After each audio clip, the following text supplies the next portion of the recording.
this week on the BackTable podcast.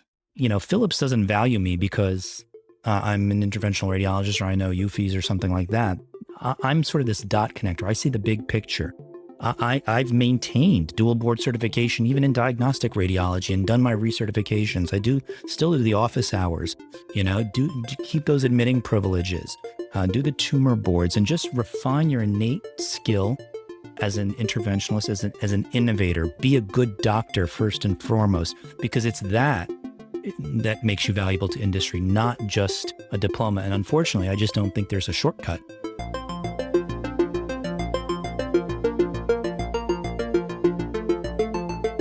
Hey everyone, and welcome to the BackTable Innovation Podcast. You can find all previous episodes of our podcast on iTunes, Spotify, and on backtable.com. This is our next installment in the BackTable Innovation Show, where you will hear stories from physician entrepreneurs who are helping to drive healthcare forward through medtech innovation. This is Bryan Hartley as your host this week. I'm a radiologist living in Silicon Valley and co-founder of an early-stage device company in the pulmonary space. We are very excited about our guest this week, Dr. Atul Gupta. Dr. Gupta is Chief Medical Officer of Philips, leading the Image-Guided Therapeutics division. Atul is a practicing interventional radiologist in Philadelphia with over 20 years of experience. Today, we're going to learn about Atul's path through IR to becoming a CMO, as well as what a CMO of a large corporation does. Hopefully, we'll also get to hear some tips on how you might be able to leverage your clinical skills and knowledge to join a company as an advisor or a CMO. So, Atul, welcome, and thank you so much for coming on the show. Hey, it's awesome to be here, Bryan. I'm a huge fan of BackTable, so Thank you. This is great. Thank you. Thank you so much. Well, we're honored to have you, and let's dive right in. So love to hear just a little bit about yourself, where you're from, where'd you train, those types of things. Well, I live in the Philadelphia suburbs. I'm an interventional and diagnostic radiologist, like many of your listeners. I've been an interventional radiologist for 21 years. I trained at Penn, and I transitioned to industry to Philips about 6 years ago when when Philips created basically the IGT or image-guided therapy cluster of businesses.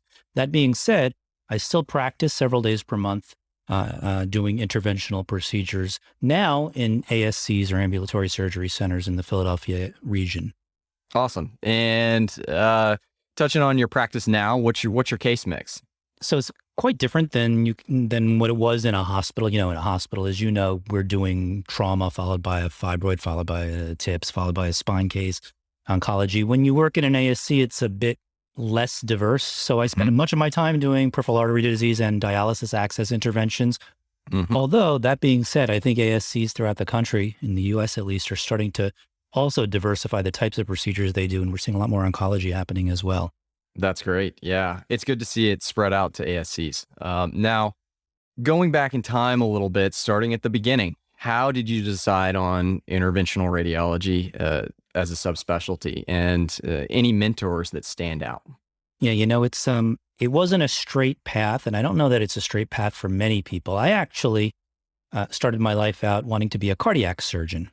And so I went to medical school in New York. And as you know, we kind of have to decide in this weird way of what our specialty is going to be before we even finish our entire medical school training.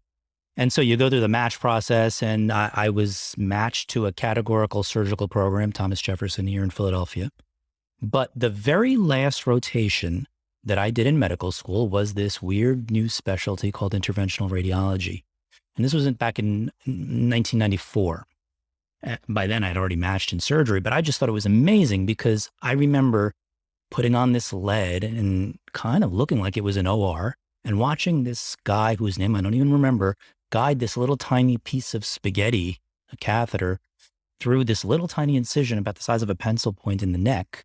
And he was telling me, I'm going to go into the liver. And not only am I going to go into the liver, through the heart into the liver, I'm actually going to go through the parenchyma of the liver and get into the portal vein, and I'm going to treat this guy's portal hypertension. And I was just fascinated watching him use these tools that I had never seen before and the image guidance that I had never seen before. And when he was done, in about an hour and a half, the patient literally walked out of the room with a Band-Aid on. So I was sold. For me, this was the future.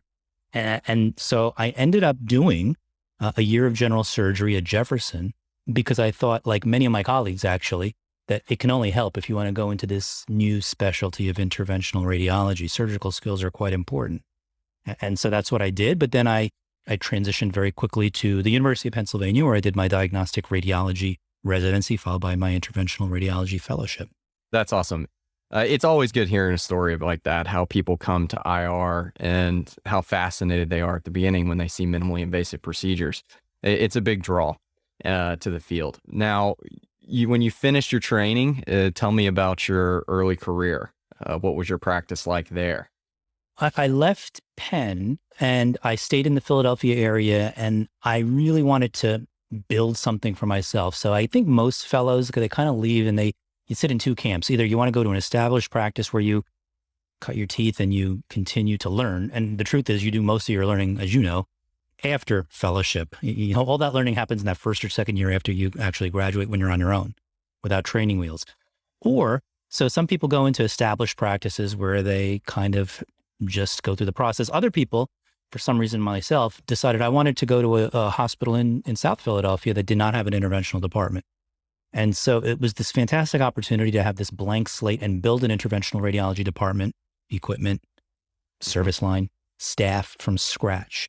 And those 4 or 5 years were phenomenal in forming my career, I think. It was very difficult to have to do it from scratch, but it makes you grow up real quick. And it also lets you design things the way you want to design them and not have them force-fed to you. Mm-hmm. So I started out there for about 4 or 5 years, and then I transferred to a very large health system in the Philadelphia suburbs, where I became ultimately a partner in a large 60-person radiology practice. We had 8 interventional radiologists and 5 or 6 PAs, 4 hospital health system, and I got to run the interventional department. And it was also extraordinarily fantastic. And I did that for probably 15 years before I switched over to Philips. Oh, that's great. And tell me, along the way, through your training, through your early career, did you have any mentors that you looked up to or influenced you in a strong way? I think everybody does. And I think the people I look back at the most are attendings that I had during residency and fellowship, people like Zeev Haskellin, Mike Solin, and Rich Shalansky. But probably the biggest influence was Stan Cope.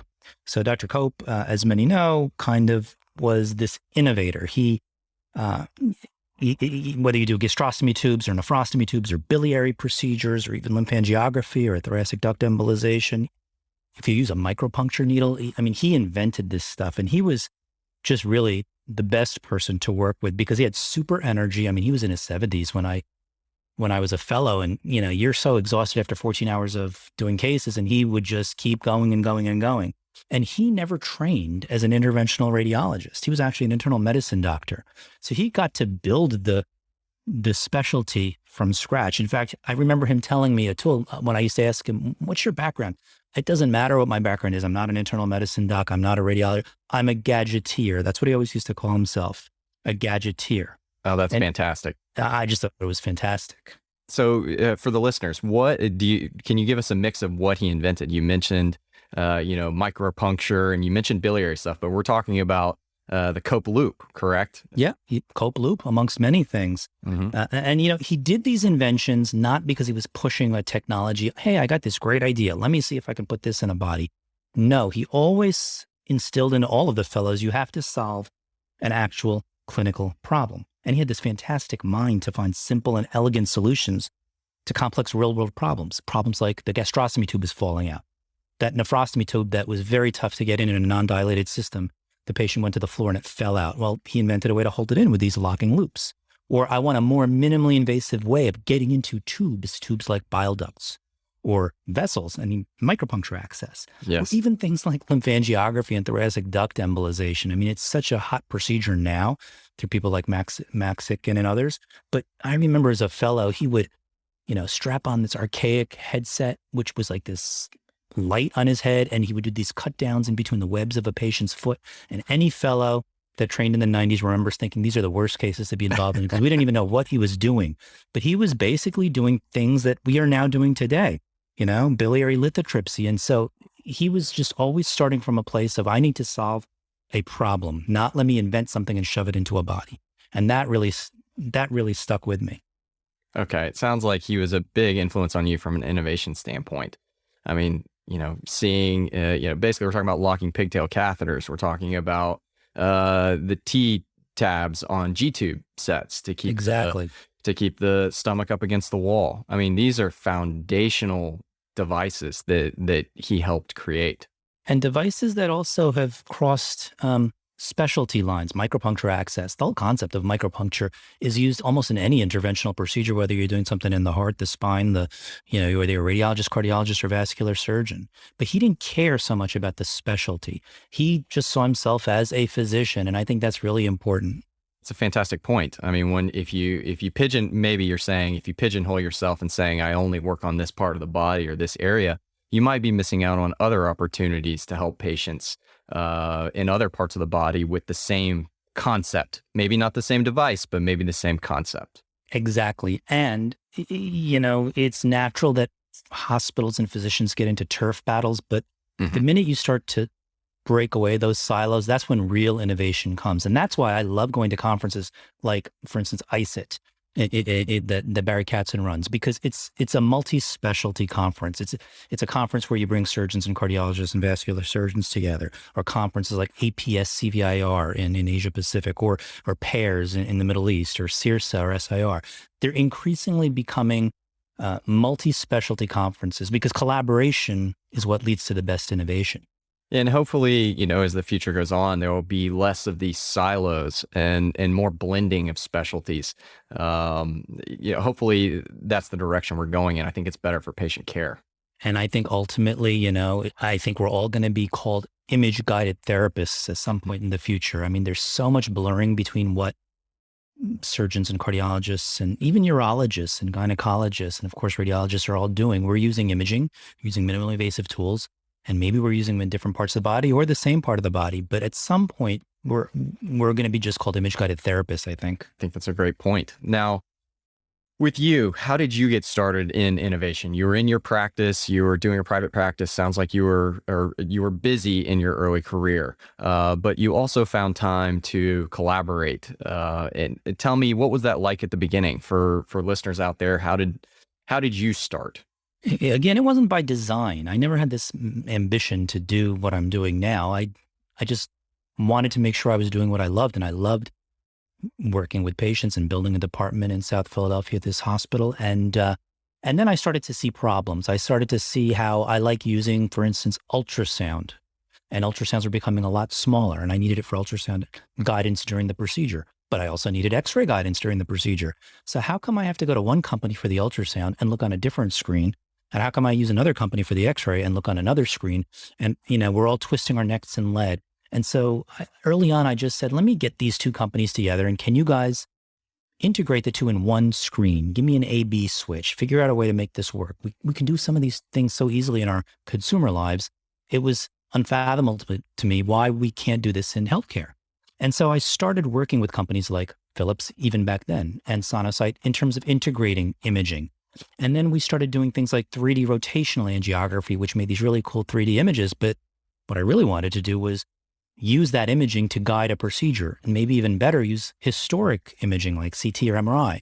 And so I started to work with Philips, not in a paid capacity, just because I'd like to work on research projects with them and be on their medical advisory board and explain to them what the unmet needs are and help them develop all these tools. So I kind of fell into it working with Philips. I didn't plan on wanting to be working for Philips, and I wasn't even paid to work with them. It just happened organically. You just saw problems in your practice. You wanted them to be improved. So you worked with the two companies that you were already using their equipment to try to improve that. So it sounded like you were providing value for the company well before you were being compensated in any way or even part of the team. And that maybe is important to us when you're establishing a relationship with an industry partner. I think so. I mean, it again starts from having an unmet clinical need. I had a clinical need in different areas, and I said, hey guys, you guys are smart. Figure it out. Let me help you. So I think it starts with that. I think also innately, I mean, interventionalists, IRs and interventional cardiologists, to use Dr. Cope's expression, gadgeteers, I think we like technology. So we like gadgets. We like thinking about new ways of solving problems. IRs are really well suited for that. That's what we do every day, is solving problems for other people. And so I think if you're interested in working with industry, you start early with investigator-initiated studies. Get in touch with your local sales reps and your clinical education teams of whatever industry it is, and get in early with the company and help them see what you want them to see, and build the relationship like that. And were you publishing at the time, going to conferences, giving talks? Yeah, I always maintain, even though I was in private practice, I always maintained some academic portion of my practice. So I published a lot on, for instance, fibroid embolizations, 3D rotational imaging to for interventional procedures, things like trauma, things like filter retrievals, working with some other companies on creating apps so that we can track patients that have filters placed, so we make sure we get them out. So yeah, I did a lot of publishing, certainly not as much as somebody in academics, but I also didn't have the time to do it. I mean, I was in private practice.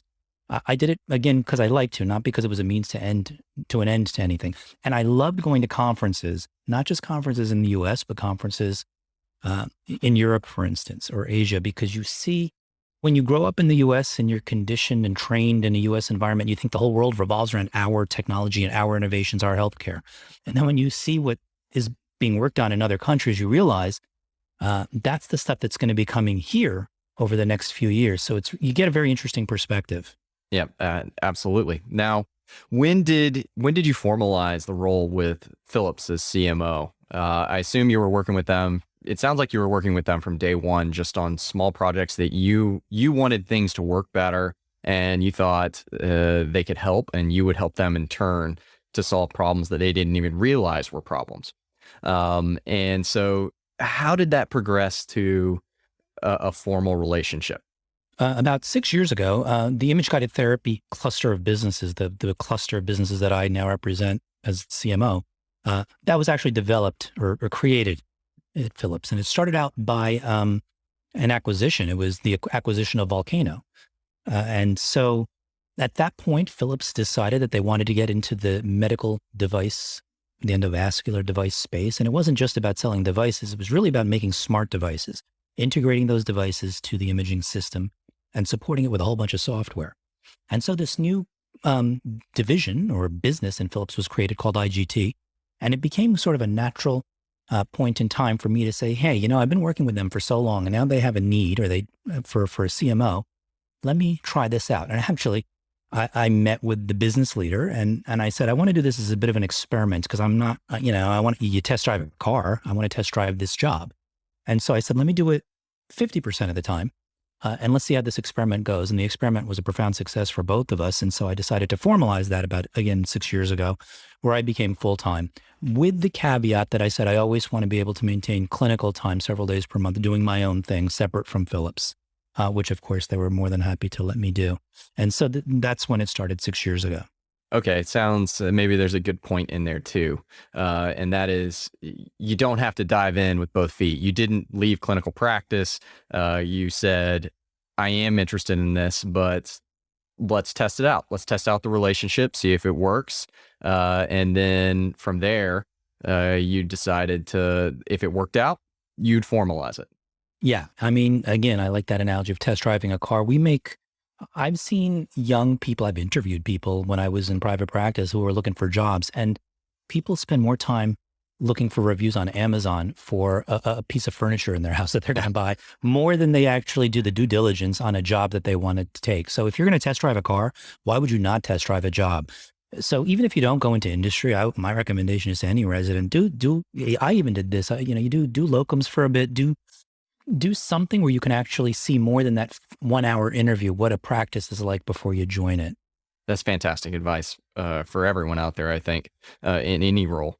So you became CMO. Maybe you can explain a little bit of your role at Philips. So it's been a bit of an evolving role, and it was an interesting role because the role didn't exist before me. So part of the role was actually defining what the role needs to be. Just to back it up a bit, Philips, for many people, means things like light bulbs and the people that invented the CD player and DVDs and things like that. And all that is true. I mean, Philips is a 130-year-old company, but it actually transitioned out of consumer electronics and lighting, and just in the last month, even domestic appliances, things like air fryers and cooking things. It's pure health technology, and they started this process 10 years ago. And so because they shifted to become a pure health technology company, they now had to develop the medical roles in the company. And so I came in, and for image-guided therapy, my role was to actually also help define what they need. And so now my role in Philips is pretty broad. I'm responsible for the clinical strategy and vision in image-guided therapy in our cluster of businesses. And that means things about radiology and cardiology and vascular, surgery, spine, oncology, neuro, and also our future clinical areas that we want to expand into. I give clinical input to our product roadmap. I work with a lot of the innovation teams on both the imaging systems and the medical devices. I'm heavily involved in things like acquisition and due diligence and engaging with external partners for investment, but also alliances and partnerships. It's not just health companies that we need to work with. We need to work with consumer companies. We need to work with people like Microsoft. And so I do a lot of that, education, clinical validation, health economics, working with regulatory agencies, understanding it's not just me. We have teams and teams and teams of people, but somebody has to be the clinical voice internally, real world clinical voice, to give kind of a sanity check or guidance on where we need to head. But in a nutshell, when people ask me what my job is, I kind of say, I, along with all 80,000 employees at Philips, wake up every single day with the same purpose. We get to kind of get paid to dream about the future of healthcare. And that's pretty exciting. I can see that. I can tell you're very passionate about it as well. So can you tell, I know there's no typical day, of course not, but what would be a typical week as a CMO? You don't have to go through any, big details, but are you traveling? You may do cases in Philly. What does it look like? So, I mean, obviously, if you asked me this question pre-pandemic, it was a bit different than post-pandemic. Sure. But interestingly, Philips is a very digital company. It's also pretty spread out, right? So we have 100 countries or more than 100 countries that we have a presence in. We have 80,000 employees. So we were already pretty virtual. So even before the pandemic, I was doing a lot of meetings, and I still to this day, I meet with dozens of people a day from around the world in group meetings and single meetings. I meet with a lot of external parties. But I am getting back to travel, and travel is one of the things I miss the most. And so, yeah, I do a fair amount of travel, and I was doing a fair amount of travel before the pandemic. And that would be travel to conferences, working with our research teams to do actual experiments. I still kind of like to roll up my sleeves and do cadaver work and pig lab stuff, meeting with influential physicians around the world, never in a way of selling it, but to just get insights. And of course, then visiting our own employees to kind of explain and work with them to deliver a message about what we need to do.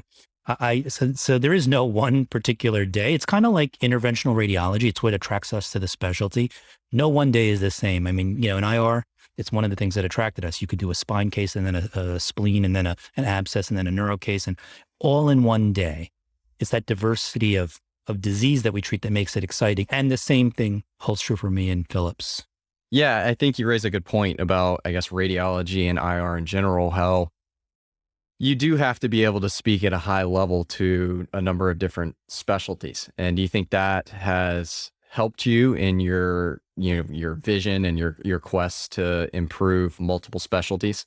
Yeah, I mean, when I'm practicing clinically, I'm Atul Gupta, MD, interventional radiologist. When I am at Philips, IR is a little bit of a backseat because I see myself as just a physician that has to be knowledgeable in many different areas. And we have 7 clinical segments in IGT that we play in, right? So it's coronary artery disease, peripheral vascular disease, but also electrophysiology, structural heart disease, neuro, oncology, and spine. Now, not all of these places are places that I do procedures, and I don't do PCI procedures, but I have to be pretty savvy at the data, the developments, so I can speak the lingo in an educated way with some of the smartest people on earth, physicians that are working in these spaces.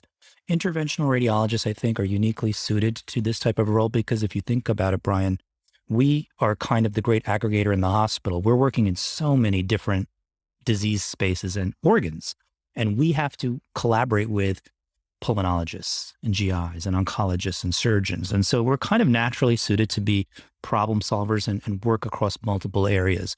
And if you take that on steroids, that's my day at Philips.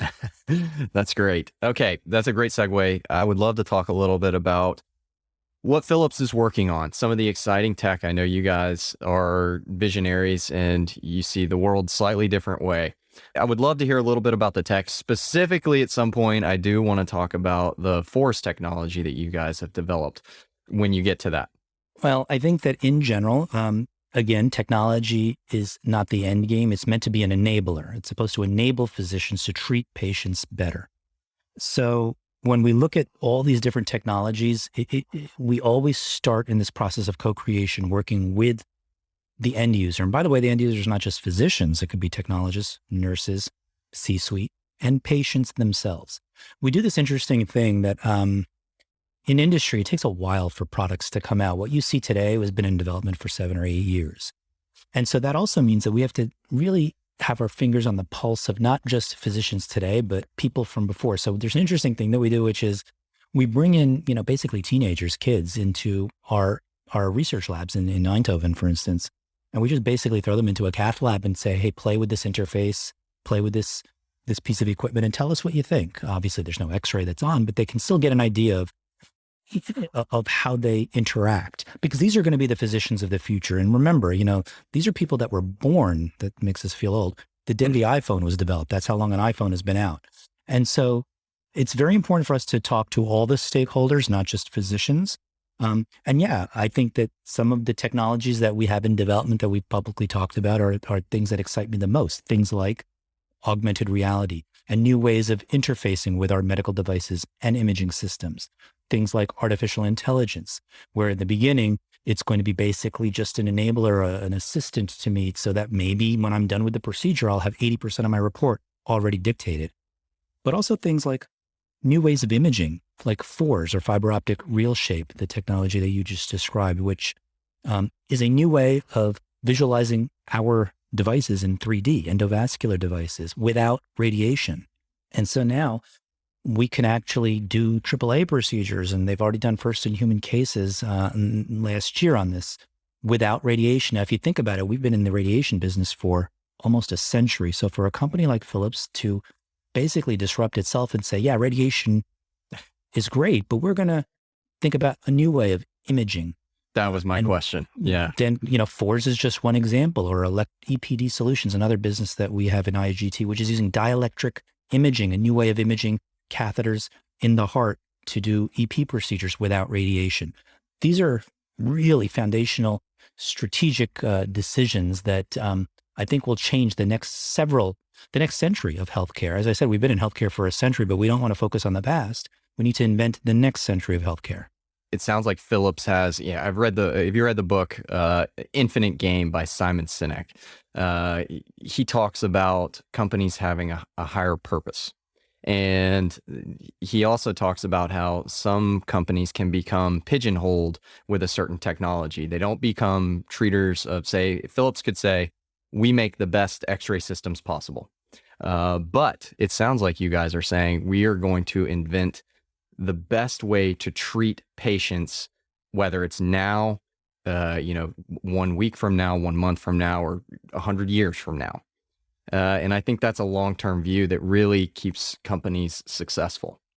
You need to rally everybody around a common unifying purpose. And it's not just to excite and motivate and give guidance of a North Star to existing employees. It also helps you attract talent into the company.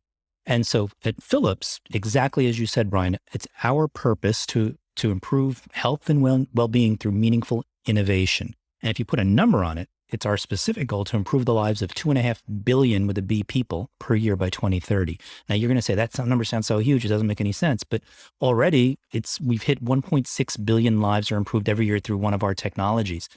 I went into healthcare, you went into healthcare to be able to treat patients better. And, I can treat 7, 8 patients a day. And it's absolutely gratifying to have a cold leg turn warm when you do your angioplasty, or have your hypotensive patients suddenly perk back up when you embolize their liver lac or kill the tumor in their kidney. But we can only treat 7 or 8 patients per day. coming to Philips is exponentially greater role in terms of improving patients' lives. And so it's what attracted me to the company. And it is our purpose, and it keeps our teams motivated. That's great. Do you think for complex cases in the future that everyone will be wearing some type of goggles for augmented reality to help them do the procedure? I don't know. I mean, the way I talk about this is that I think AR is more than just, for me, an accessory to a screen. We already have screens. And then if that's all it is, it's another gimmick, a technology push. You need to be able to do something better. It has to address the quadruple aim. In fact, every development that we create at Philips kind of starts out with this quadruple aim. You have to improve patient outcomes. You have to be able to reduce costs and improve the patient experience and the staff or physician experience. If you can do all four of those things, that's a success. And AR will be a way for me to control these increasingly complicated interventional systems and medical devices and all this stuff that plugs into the operating room or the cath lab without having to reach out and touch a button. I can use voice commands. I can use gesture. I can even use eye tracking. You can see what I'm looking at. I can press buttons with my eyes. And we have some newer ways even of interfacing with the system, because ultimately at the end of the day, you and I just want to be doctors. We don't want to be computer programmers. We want these systems to just feel like an extension of our hands and our minds. We don't want to read instruction manuals.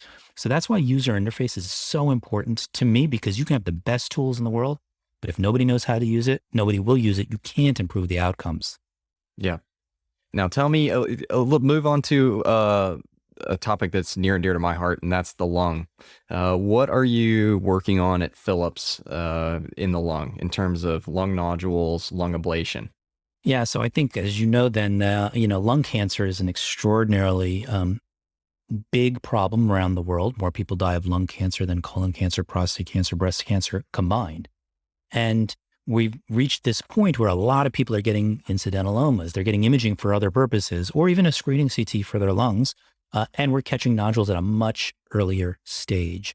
So how do you biopsy these things when they're 7 millimeters or 6 millimeters? Is it only IRs that do the biopsy, or can we enable other physicians like pulmonologists to biopsy these? But maybe even more importantly, it's not enough just to biopsy it. You also want to treat it. And so last year, we released Azurion Lung Edition. It's our Azurion image-guided therapy platform customized for this particular use case for lung cancer. And so using navigation software and historic imaging, old CAT scans, for instance, or maybe even PET scans, you can kind of give a human GPS register to the patient and guide a pulmonologist to that tiny lung tumor, a tumor that's probably invisible on plain fluoroscopy. And then you do a cone beam CT or a CT in the room to confirm that your biopsy probe or ablation probe is exactly where it needs to be. And then you can kill the tumor right then and there. And so Azurion Lung Edition, I think, is the first step towards expanding into some of these adjacent areas, not just coronary and vascular and EP, but increasingly into oncology and neuro and spine. Very interesting. And now, being in the space, I'm going to ask a little bit more of a future question. Would you consider using in the lung technology like FORS, or would Philips develop their own ablation technology? What are you seeing for the future here beyond just, hey, let's help you get to the lesion, or let's help you see where the lesion is? I think that anything goes as long as it's going to solve the problem, and the problem could be just workflow. Remember, interventional pulmonologists are not interventional radiologists or cardiologists. They're not very accustomed to using sophisticated hybrid ORs and big pieces of imaging equipment. So we have to make it easy, fit into the workflow.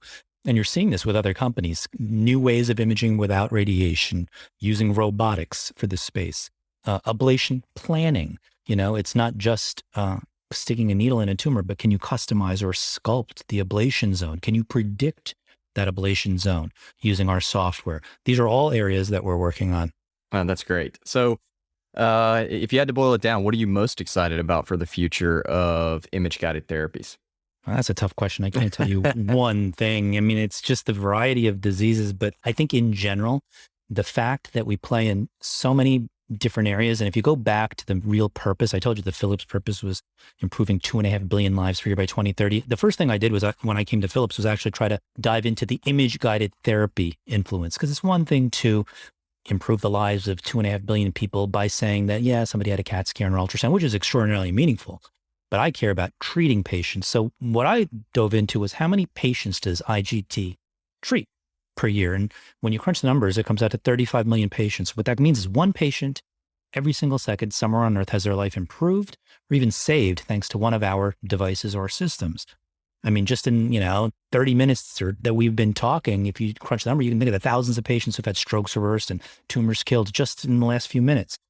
Increasing to other areas beyond the areas that we currently play in is what makes me most excited. Getting into places like oncology and spine and stroke, getting into new technologies like robotics, where we are not just making physicians be able to drive a procedure remotely, but giving them superhuman abilities. Those are the areas that I think excite me the most. It sounds like improving patients' lives at scale is really what you're going for. Now, Exactly. You're a chief medical officer. There doesn't seem to be very clear ways of getting into being a CMO coming from a physician's perspective. So if there are any listeners out there that might want to look into being an advisor or chief medical officer, what tips would you have for them, especially for the guys who may be starting out? One of the most common questions I get asked when I travel or even just, from emails is, I want to get into industry. How do I do it? And people are always looking for a shortcut. And it does annoy me a little bit because I don't think there is a shortcut. My tips, if you're contemplating a role in industry, are first, understand if you really want to go into it. I mean, industry does not give you the immediate gratification you get when you're treating a patient and you're seeing that leg pink up or that blood pressure come back up instantly. In IR, it's see problem, fix problem, next problem. You need to be patient in industry. So just be aware of that. But if you made the decision that you want to go into industry, also understand it's not your diploma that makes you important. It's not that MD or that MBA, if you have one, I don't, that makes you important to industry. It's your breadth of clinical experience. At least that's what it's been for me. And so, Philips doesn't value me because I'm an interventional radiologist or I know UFIs or something like that. I'm sort of this dot connector. I see the big picture.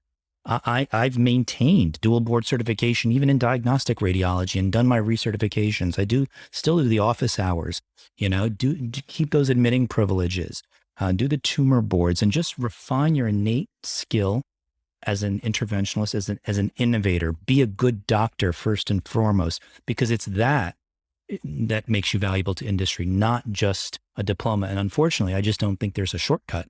Okay, so that's what I hear. There are no shortcuts, and the best way, if you are interested in joining a company, becoming a CMO, you have to be a strong clinician first. That's where you're going to add value to the company. You can pick any topic that interventional cardiologists, surgeons, or radiologists do, and I can guarantee you there are people that know the details far better than even I do when I do these procedures in Philips. They're not physicians. So it's not the content knowledge that makes me valuable. It's just the breadth of experience and knowing what life is like in a hospital that makes you valuable. So seeing the big picture sounds important. Absolutely. Last question before I know you have to go. You're very busy. So I'm going to ask you this question. And I know you don't like this phrase, but I'm going to say, is there any work-life balance with how hard you have to work? And we talked a little bit about this before, but just want to hear you say again. Yeah, the pandemic has sort of put everything on its head. So work-life balance is a popular term in working from home. But when you work from home, especially if you work across time zones, work from home means live at work. That's what it's turned into, because it's always 8 a.m. somewhere on the planet. So I work a lot, but I also enjoy what I do. And even from the very beginning, from my first day in internship, I've always selected jobs that I didn't consider to be jobs. And this would be my message for people that are interested in going into industry. Pick a career, pick a job, pick a purpose where it doesn't feel like it's work, because then suddenly it motivates you to keep doing it. And it's not because I have to, but it's because I want to. That's a great message and a great place to end it. Atul, thank you so much for sharing your history, your career, and a little bit about your role at Philips and the vision that Philips has for impacting patients. We really appreciate your time, and best of luck to you and Philips. And thank you very much, Bryan. This is fantastic dialogue. Great. Thank you.